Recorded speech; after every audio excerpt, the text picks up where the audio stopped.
اگر رمضان میں شیطان قید ہے پھر انسان گناہ کیوں کرتا ہے؟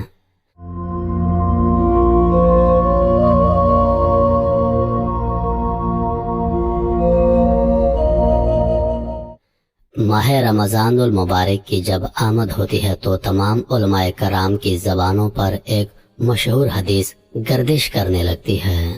جب رمضان کی پہلی شب آتی ہے، شیاطین اور سرکش جنات قید کر دیے جاتے ہیں اور دوزخ کے دروازے بند کر دیے جاتے ہیں اور کوئی دروازہ کھولا نہیں جاتا، اور جنت کے دروازے کھول دیے جاتے ہیں اور کوئی دروازہ بند نہیں کیا جاتا، اور ایک منادی ندا دیتا ہے، اے خیر کے متلاشیوں آگے بڑھو اور اے شر کے طلبگاروں پیچھے ہٹو، اور اللہ کئی لوگوں کو جہنم سے آزاد فرماتے ہیں، اور یہ ہر رات ہوتا ہے۔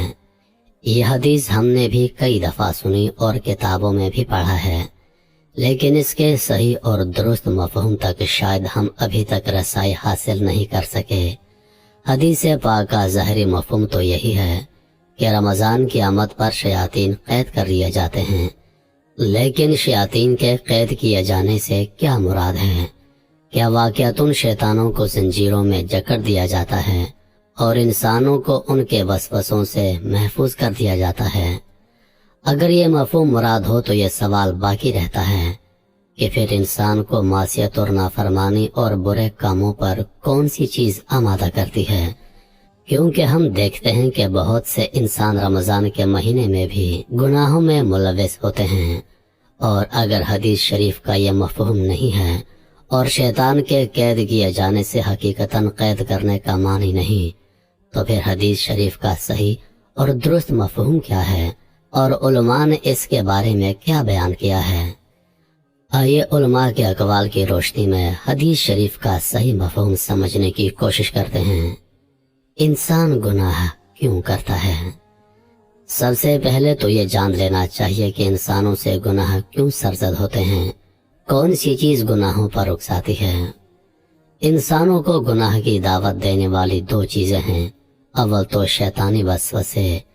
شیطان ہر ممکن کوشش کرتا ہے کہ وہ انسانوں کو گناہ میں مبتلا کر دے۔ اس کے لیے وہ مختلف حربے اور طریقے استعمال کرتا ہے۔ وہ انسانوں کے دل میں مختلف وسوسے اور خیالات پیدا کرتا ہے جن کو انسان قبول کرتا ہے اور گناہ میں ملوث ہو جاتا ہے۔ اور دوسری چیز خود انسان کا نفس ہے، جسے قرآن کریم میں نفس امارہ سے تعبیر کیا گیا ہے۔ یہ انسانوں کا سب سے بڑا دشمن ہے، کیونکہ یہ خود انسان کی ذات میں داخل ہے۔ کسی بھی پل انسان کو اس سے آزادی نہیں ہے۔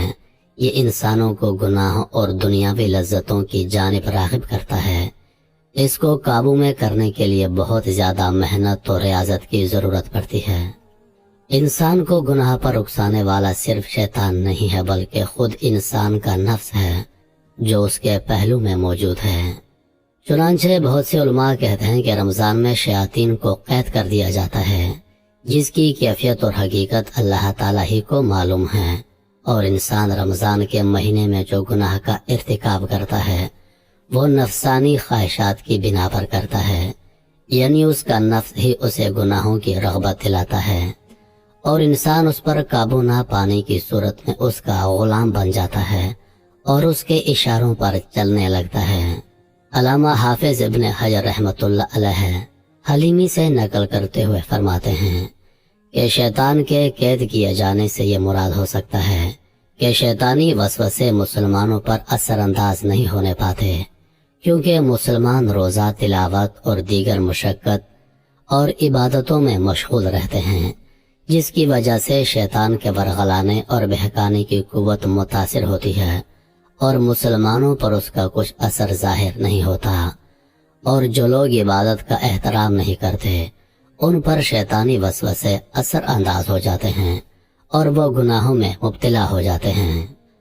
بعض علماء یہ فرماتے ہیں کہ تمام شیطانوں کو قید نہیں کیا جاتا، بلکہ سرکش شیطانوں کو قید کیا جاتا ہے، جیسا کہ حدیث شریف کے لفظ مردتا سے معلوم ہوتا ہے، یعنی عام شیطان موجوس نہیں ہوتے ہیں، وہ بدستور انسانوں کو ورغلانے اور بہکانے کا کام جاری رکھتے ہیں اور انہی کے وسوسوں کے دام پر پھنس کر بہت سے لوگ رمضان میں گناہ کے مرتکب ہوتے ہیں۔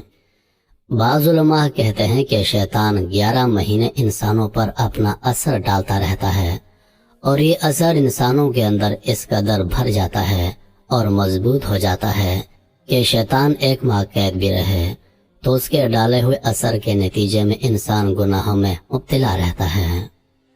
شیخ ابن عثیمین رحمۃ اللہ علیہ سے جب اس کے متعلق دریافت کیا گیا تو آپ نے فرمایا کہ یہ حدیث ان امور غیبہ میں سے ہے جن کے متعلق ہماری شان یہ ہونی چاہیے کہ ہم اسے تسلیم کریں اور مان لیں اور اس کے متعلق کوئی کلام نہ کریں، کیونکہ یہی مسلمانوں کے ایمان و اعتقاد کے حق میں بہتر ہے۔ چنانچہ جب حضرت عبداللہ بن احمد بن حنبل نے اپنے والد امام احمد سے اس کے متعلق دریافت کیا تو آپ نے 2 ٹوک لفظوں میں یہ جواب دیا، یعنی حدیث میں یہی ہے، اس کے متعلق کسی کلام کی گنجائش نہیں، ہمیں تسلیم و تصدیق کرنا چاہیے۔ عزیز دوستو، رمضان المبارک کو بہتر طریقے سے گزارنے کے لیے جتنا آپ اللہ تعالیٰ کی عبادت کریں گے اتنا ہی شیطانی وسوسے آپ سے دور بھاگیں گے، بلکہ رمضان کے علاوہ بھی جب آپ اللہ تعالیٰ کی عبادت کرتے ہیں، قرآن پاک کی تلاوت کرتے ہیں، تسبیح کرتے ہیں تو شیطان آپ کے قریب نہیں آنے پاتا۔ شیطان کن لوگوں کے قریب آتا ہے، شیطانی ہتھ کنڈے کن لوگوں پر زیادہ کام کرتے ہیں؟ وہی لوگ جو اللہ تعالیٰ کی عبادت نہیں کرتے، ذکر نہیں کرتے، نماز نہیں پڑھتے اور قرآن پاک کی تلاوت نہیں کرتے۔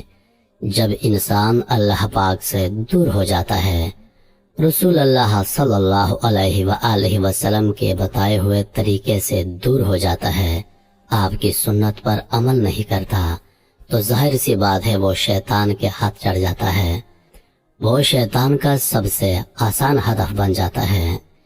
اس لیے جب تک انسان اللہ تعالیٰ کی عبادت کرتا رہتا ہے، اللہ تعالیٰ کا ذکر کرتا رہتا ہے، نماز پڑھتا رہتا ہے، شیطانی وسوسے اس پر اثر انداز نہیں ہو سکتے، شیطان اس سے دور بھاگتا ہے۔